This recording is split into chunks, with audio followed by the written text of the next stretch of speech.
Hello guys, তোমাদের নিয়ে চলে এলাম আমার ক্লাসরুমে। এখানে আমাদের মন বসতেছিল না, চলে গেলাম আমরা ঘুরতে। সেখানে গিয়ে আমরা ক্যামেরা অন করে দেখি ক্যামেরা অনই করিনি। আবার নতুন করে সেট করলাম, সবাইকে সব বুঝালাম। বুঝানোর পর আমি দৌড় দিতে গিয়ে দেখি কেউ আর দৌড় দিল না। এ কোন ধরনের বোকামি বুঝলাম না। সবাইকে বোকা নাকি একটা নতুন ট্রেন ফলো করতে যাচ্ছিলাম, সেটাও কে পারলো না। আবার নতুন করে ক্যামেরা সেট করি। ক্যামেরা সেট করতে গিয়ে সবাই দৌড় দিলাম, কিন্তু শেষে গিয়ে এই আমাদের মিমের কার্টুন মার্কা দৌড় দেখে তো আমরা সবাই হাসতে হাসতে শেষ। আপনারা একটু মজা নিন।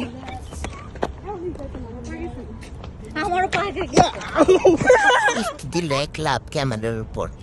তারপর হাত নিয়ে ঢং করি। ঢং করতে করতে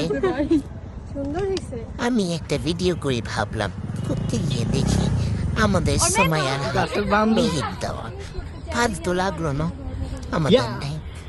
পরে আমি গাছ উঠার চেষ্টা, বৃথা চেষ্টাই মসজিদে ছিলাম। তো ঢং করি।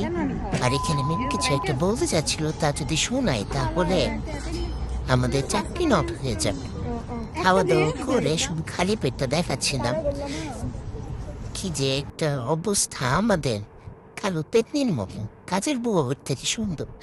আচ্ছা, এবার একটু সুন্দরী আমরা দেখি। দেখেন আমরা কত সুন্দর। মাই গার্লস গ্রুপ। ওকে দাদা, আজকের মতো পরে দেখা হবে আবার কোনো এক ভণ্ডামের ভিডিওতে, যদি ভণ্ডামি করা ছেড়ে না দেয় আর কি। টাটা।